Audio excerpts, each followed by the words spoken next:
فَإِن تَنَازَعْتُمْ فِي شَيْءٍ فَرُدُّوهُ إِلَى اللَّهِ وَالرَّسُولِ۔ اے مسلمانوں، اختلاف تو ہوں گے تمہارے درمیان، جھگڑے ہوں گے کسی بھی مسئلے میں،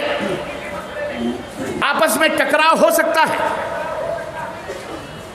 جھگڑا کرنے کی ضرورت نہیں ہے۔ کوئی بھی لڑائی ہو، کوئی بھی جھگڑا ہو، اللہ اور اس کے رسول کی طرف پلٹا دو۔ اللہ اور اس کے رسول کیا فیصلہ کر رہے ہیں؟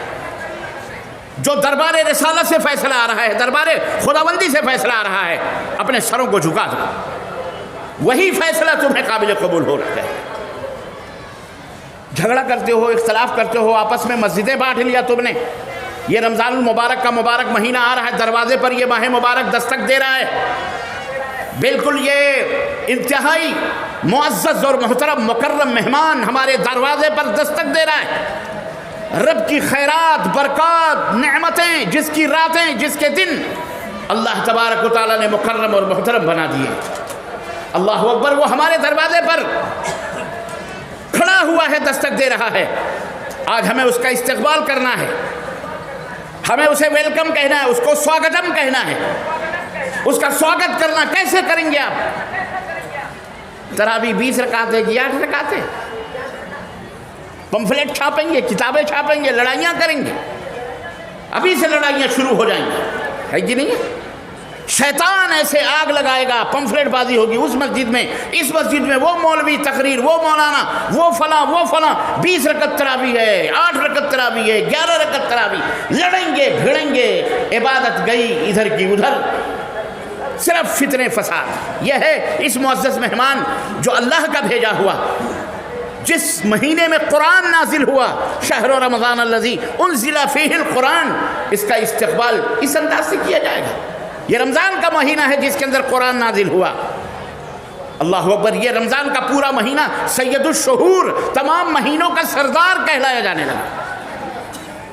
اور جس رات یہ قرآن نازل ہوا، اللہ اکبر، وہ رات معزز ہو گئی۔ انا انزلناہ فی لیلۃ القدر وما ادراک ما لیلۃ القدر لیلۃ القدر خیر من الف شہر تنزل الملائکۃ والروح فیہا باذن ربہم من کل امر سلام ہی حتی مطلع الفجر۔ یہ رات تمام راتوں کی سردار ہو گئی۔ ہم نے اس قرآن کو لیلۃ القدر میں اتارا ہے۔ لیلۃ القدر، تمہیں پتہ ہے کیا قدر والی رات کون سی ہے؟ لیلۃ القدر خیر من الف شہر، ہزار مہینوں کی راتوں سے یہ ایک رات سب سے افضل اور بہتر ہے۔ 1000 مہینے، تقریباً 83 برس اور کچھ دن کلیکٹ کریں، شمار کریں تو 1000 مہینے بنتے ہیں۔ یعنی ایک رات میں اگر آپ یہ عبادت کر لیں تو 1000 مہینوں کی عبادتوں سے یہ ایک رات کی عبادت افضل ہو جائے گی۔ یہ قرآن اس رات اترا تو وہ رات مکرم اور محترم اور اتنی عزیز اور اتنی جناب علی اللہ تعالیٰ کے ہاں محبوب رات ہو گئی۔ اور جس شخصیت پر یہ قرآن اترا، وہ شخصیت سید العرب والعجم، سید الانبیاء و سید الرسول کا خطاب اسے دیا گیا۔ اللہ اکبر، حضرت محمد الرسول اللہ صلی اللہ علیہ وسلم۔ اور جس کی امت میں یہ قرآن، جس کی امت کے ہدایت کے لیے یہ قرآن اترا، اللہ نے اس امت کے بارے میں فرمایا کنتم خیر امت اخرجت للناس، تم تو سب سے بہترین امت، تمہیں اسی لیے بپا کیا گیا ہے، پیدا کیا گیا ہے کہ تم لوگوں کو بھلائیوں کا حکم دو، برائیوں سے روکو۔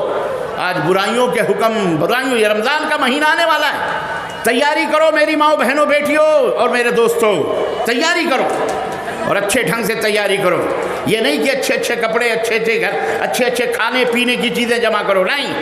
اللہ سے تقوی، اللہ سے پرہیزگاری۔ کیوں؟ اس لیے کہ یہ رمضان المبارک کا مہینہ اسی لیے آیا ہے لعلکم تتقون، تاکہ تم پرہیزگار بن سکو، سادھارن منوش بن سکو، انسان بن سکو۔ جھوٹے ہو تو جھوٹ سے توبہ کرو، چوری کرنے والوں چوری سے توبہ کرو، شراب پینے والوں شراب سے توبہ کرو، زناکار ہو تو زنا سے توبہ کرو، سود خور ہو تو سود خوری سے توبہ کرو، بدعت اور شرک کے رسیا ہو تو شرک و بدعت سے توبہ کرو، تاکہ تم متقی بن جاؤ، پرہیزگار بن جاؤ، تمہارے دلوں کے اندر تقوی پیدا ہو جائے۔ یہی نماز کا مقصد ہے، یہی روزے کا مقصد ہے، یہی حج کا مقصد ہے، یہی رکوع کا مقصد مقصد ہے، یہی تہجد کا مقصد ہے، یہی نوافل کا مقصد ہے، یہی فرائض کا مقصد ہے، یہی صدق گوئی کا یہی مقصد ہے، تاکہ تم انسان پرہیزگار بن جاؤ اور جو متقی ہو جائے گا ان للمتقین مفازا حدائق وعنابا، اللہ اللہ جو متقی بن جاتا ہے، رب نے فرمایا جنت کے اندر مختلف قسم کی نعمتیں اس کے لیے تیار رکھی ہوئی ہیں، چھلکتے ہوئے جام ہوں گے، لڑکیاں اللہ تعالیٰ حوروں کے ذریعے سے ان کا استقبال فرمائے گا، ان کے لیے بہترین محلات ہوں گے جس کے اندر مرنے کے بعد جنت وہاں ان کی منتظر ہوگی۔ یہ ہے متقی تقوی اختیار کرنے کا پھل۔ اور تم تقوی اختیار نہیں کرو گے، پرہیزگار نہیں بنو گے، تو یاد رکھو اسی دنیا کے اندر ذلیل و رسوا ہوگے، اسی طرح میلے کچیلے ہوگے، مر جاؤ گے، جا کے تمہیں کسی گڈھے میں کہیں تمہیں قبر کھود کر کے کیسے بھی لوگ دفن کر دیں گے، چلے آئیں گے۔ اللہ تعالیٰ کے ہاں بھی ذلیل، دنیا کے اندر بھی ذلیل۔ اس لیے متقی بننے کی کوشش کرو، پرہیزگار بننے کی کوشش کرو۔ غرض کہنے کا مطلب یہ ہے کہ یہ رمضان المبارک کا مہینہ، جو یہ ماہ مبارک اتنا عظیم الشان مہمان ہمارے سروں پر سایہ فگن ہونے کو بے قرار ہے، آ رہا ہے، اس کا استقبال ولولوں کے ساتھ، جوش کے ساتھ، توبہ کے ساتھ، استغفار کے ساتھ، دعاؤں کے ساتھ کہ اللہم بلغنا رمضان، اے اللہ جلد سے جلد ہمیں رمضان سے ملاقات کروا دے، اس ماہ مبارک سے ملاقات کروا دے، راتوں کی برکات اور خیرات سے اللہ مالا مال فرما دے۔ یہ مہینہ اس کا اس ولولے شوق سے ہمیں استقبال کرنا چاہیے، لیکن افسوس کہ آج اسی مبارک مہینے میں جناب علی جنگ و جدال ہوں گے، لڑائیاں ہوں گی، اختلافات ہوں گے، اور نہ جانے کیسے کیسے فتنے برپا ہوں گے۔ ہرگز ایسا ہم کو نہیں کرنا چاہیے۔ میں علماء حضرات سے درخواست کرتا ہوں، جو لوگ اس فتنے اور اس طرح کے جھگڑے اور جنجال ابھی سے لے کے پمفلٹ بازیاں، تقریریں، خطبے اور یہ وہ تیار کرنے کے لیے بے چین و بے قرار ہوں گے، اللہ انہیں ہدایت عطا فرمائے، اور اللہ کے بندوں کو رب کی بندگی اور عبادت کرنے کے لیے انہیں آسانی کے ساتھ چھوڑ دو، انہیں رب کا قرآن بتاؤ اور محمد الرسول اللہ صلی اللہ علیہ وسلم کا فرمان بتاؤ۔ میرے عزیزوں، میرے دوستو، آپ صحیح مسلمان، آپ کا مقصد زندگی ہے کہ آپ صحیح مسلمان بنیں، نیک بنیں، صالح بنیں، اور اس کے لیے ضروری ہے کہ وہ معاشرہ آپ کو کریٹ کرنا پڑے گا، وہ ماحول آپ کو بنانا پڑے گا، جو معاشرہ، جو ماحول سیرت مبارکہ کے اندر موجود ہے۔ پیارے نبی حضرت محمد الرسول اللہ صلی اللہ علیہ وسلم جب اس دنیا کے اندر تشریف لائے تھے، جب آپ کے سر پہ نبوت کا تاج رکھا گیا تھا، رب کعبہ کی قسم ہے وہ معاشرہ انتہائی ظالم معاشرہ تھا، انتہائی بگڑا ہوا معاشرہ تھا، انتہائی فساد زدہ معاشرہ تھا، فتنے تھے، ایک عورت 10 مردوں سے شادیاں کرتی تھی۔ یہ عورت جو آج ہمارے تمہارے لیے فتنوں کا سبب بنی ہے، یہ عورت جسے آج دشمنان اسلام استعمال کر رہے ہیں اسلام کو مٹانے کے لیے، یہ آج ہماری ماؤں بہنوں کو جنہیں یوز کیا جاتا ہے صرف اس لیے اسلام کو بدنام کرنے کے لیے، اور ہماری بعض بھولی بھالی بیٹیاں، بھولی بھالی مائی بہنیں ان دشمنان اسلام کے نرغے میں آ کر، یا دشمنان اسلام کے کیا کہتے ہیں جھانسے میں آ کر کے وہ اسلام کے خلاف بیانات دے رہی ہیں، وہ اسلام کے خلاف بہت ساری باتیں میڈیا کے اندر کھڑے ہو کر کے کرنے لگتی ہیں، پردے کے خلاف، علماء کے خلاف، قرآن کے خلاف، دین کے خلاف۔ اے میری ماں اور بہنوں، حاشا وکلا، اللہ تمہیں اس لیے اللہ تبارک و تعالیٰ نے اس لیے نہیں پیدا کیا کہ تم اللہ کے دین کے خلاف اس طرح کی بغاوت جیسی باتیں کرو، گندی باتیں کرو اور خرافات کی باتیں کروں۔ میں درخواست کروں گا آپ حضرات سے کہ یہ دشمنان اسلام کی سازش ہے کہ اس عورت کو، دولت کو استعمال کر کے معاشرے کو بگاڑ دیا جائے۔ آج چاروں طرف فحاشیوں کا ایک ٹھاٹھے مارتا ہوا سمندر ہے، میڈیا ہو، فلموں کے ذریعے، موبائلز کے ذریعے، اور اخبارات میں فوٹوز کے ذریعے، اور نہ جانے کس سوشل میڈیا، اسی طرح سے پرنٹ میڈیا، اسی طرح الیکٹرانک میڈیا، سارے میڈیاز کے ذریعے سے اللہ تبارک و تعالیٰ نے جسے اچھائی کے لیے استعمال کرنے کا حکم دیا تھا اسے برائیوں کے لیے استعمال کیا جا رہا ہے، اور ہمارے نوجوان مرد، عورت، لڑکیاں، لڑکے اس جھانسے میں آ کر کے اسی رو میں بہتے جا رہے ہیں۔ میں آپ حضرات سے درخواست کروں گا، اور شاید زندگی وفا کرے نہ کرے، دوبارہ پھر زندگی میں ملاقات ہو نہ ہو، اللہ سے تو ہم یہی دعا کرتے ہوئے آپ سے رخصت ہو رہے ہیں کہ اللہ ہمیں بار بار اس برہٹ کی سرزمین پر اللہ تعالی ہمیں بلائے اور آپ حضرات سے ملاقات کروائے،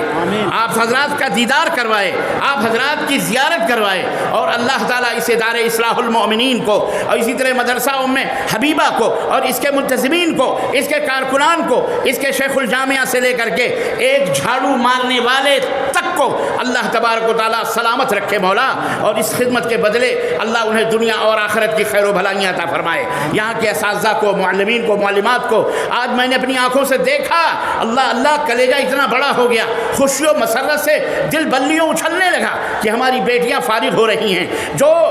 معاشرے کو سدھارنے کا کام کریں گی۔ ہم مردوں میں تقریر کریں گے، اپنی بہنوں کو بتائیں گے، ہماری بہنیں اپنے معاشرے میں عورتوں کو سدھارنے کا کام کریں گی، ان کے اندر اصلاح کا کام کریں گی، اپنے بہنوں کو سورہ فاتحہ سکھلائیں گی، نماز کا طریقہ بتلائیں گی، اور اسی طرح سے وضو ٹوٹنے کا طریقہ، وضو کیسے ٹوٹتا ہے، کیسے بنایا جاتا ہے، قرآن پڑھائیں گی، سکھائیں گی۔ اللہ تعالیٰ ان مدرسین کو، ان معلمات کو اور ان اداروں کے خدمتگاروں کو جو پورے ہندوستان کے اندر اس طرح کے کام کر رہے ہیں، اللہ سب کو اللہ تعالیٰ جزائے خیر عطا فرمائے، اور اللہ تعالیٰ ہمیں ان کاموں میں بڑھ چڑھ کر کے حصہ لینے کی توفیق عطا فرمائے۔ ہم نے دیکھا کہ الحمدللہ ہم نے دیکھا، لوگ کہتے ہیں کہ جھارکھنڈ پچھڑا ہوا علاقہ ہے، آج میں نے جو دیکھا ہے اور یہاں کے لوگوں کو جو میں نے دیکھا، ان کے جذبے کو جو دیکھا، ایثار کو دیکھا، قربانی کو دیکھا، سخاوت کو دیکھا، اللہ اکبر، 2-2 3-3 گھنٹے مولانا بیٹھ کر کے چندہ کر رہے ہیں تاکہ ان کا ادارہ چلے، سال بھر لوگوں کے خرچے کیسے چلیں گے۔ الحمدللہ دل کھول کر کے، سینہ کھول کر، جیبوں کی ڈوریاں کھول کر لوگ الحمدللہ اللہ کی راہ میں خرچ کر رہے ہیں۔ لوگوں، اللہ تمہارے مال و دولت میں برکت عطا فرمائے، اللہ تعالیٰ تمہیں شاداب اور اسی طرح کامیاب اور کامران رکھے، اللہ ہمارے درمیان فتن و فساد پھیلانے والوں کو ہدایت عطا فرمائے۔ لوگوں، اسی طرح اللہ کے دین کو پروان چڑھاؤ، ان تنصروا اللہ ینصرکم، تم اللہ کے دین کی مدد کرو گے، اللہ تمہاری مدد کرے گا۔ وَيُثَبِّتْ أَقْدَامَكُمْ، غریب ہوگے، فقیر ہوگے، کمزور ہوگے، اللہ تمہارے قدموں کو مضبوط بنا دے گا انشاءاللہ تبارک و تعالیٰ۔ اے لوگوں، اسی طرح صحابہ کرام نے بھی اپنی جان، اپنے مال کے ذریعے رسول اللہ صلی اللہ علیہ وسلم کی مدد کی تھی۔ تو آپ نے دیکھا کھجوروں کے چاٹنے والے، گٹھلیاں چوسنے والے کوفہ کے گورنر بنائے جا رہے ہیں، ملک کی حکمرانیوں کی چابیاں ان کے قدموں میں آ رہی ہیں، قیصر و کسریٰ کے تاج ان کی ٹھوکروں میں نظر آ رہے ہیں۔ کیوں؟ اس لیے کہ اللہ کا یہ وعدہ ہے، وَلَا تَهِنُوا وَلَا تَحْزَنُوا وَأَنْتُمُ الْأَعْلَوْنَ إِن كُنتُم مُؤْمِنِينَ۔ اے لوگوں، ہوائیں کتنی بھی مخالف ہوں، تم کسی بھی جگہ رہو، تمہارے کتنے بھی کوئی دشمن رہیں، تمہیں مٹانے کے لیے دشمن کتنے بڑے لاؤ لشکر لے کے چلا آئے، ہتھیار لے کے چلے آئے، سب کچھ لے کے چلا آئے، یاد رکھو، تم یہ نہ سوچنا، تم یہ نہ بھولنا کہ یہ کائنات کا ذرہ ذرہ یہ اللہ کی فوج ہے۔ تِلْكَ جُنُودُ رَبِّكَ لَا يَعْلَمُهَا إِلَّا اللَّهُ، یہ اللہ کی فوج ہیں، اللہ کے سوا جنہیں کوئی نہیں جانتا۔ بس اللہ تم سے صرف یہ کہتا ہے کہ غم نہ کرو، فکر نہ کرو، ان کنتم مومنین، اگر تم مومن ہو، سچے پکے مومن ہو، یاد رکھو تم ہی سربلند رہو گے، تم ہی بلند رہو گے، تم ہی اعلیٰ رہو گے، اللہ تمہیں کبھی ذلیل و رسوا کر سکتا ہاں اگر تم مومن ہو۔ میری ماں بہنوں، غور سے سنو، ایمان کی دولت تمہارے پاس ہے، اگر اس کے اوپر ڈٹ جاؤ، رب کی قسم ہے بڑے بڑے طوفان ہٹ جائیں گے، بڑے بڑے شیطان راہوں سے دور ہو جائیں گے، تمہارا کوئی بال بھی بیکا کر سکتا۔ آج تم چلاتے ہو کہ صاحب وہ فلانا مار رہے ہیں، فلانا یہ ہو رہا ہے، ہمارے ملک میں ہم پریشان ہیں، ہم یہ ہیں، ہم وہ ہیں، وجہ ظہر الفساد فی البر والبحر بما کسبت ایدی الناس، ہمارے ہاتھوں کی کمائیاں ہیں یہ، ہم شریر ہیں، بدماش ہیں، ہماری بدماشیوں کی وجہ سے ہمارے اوپر اللہ کا قہر آتا ہے، اللہ کا عذاب آتا ہے، اللہ کی گرفت آتی ہے۔ کوئی باپ اپنے بیٹے کو نہیں مارتا، کوئی ماں اپنے بیٹے کو کبھی نہیں مارتی، لیکن اگر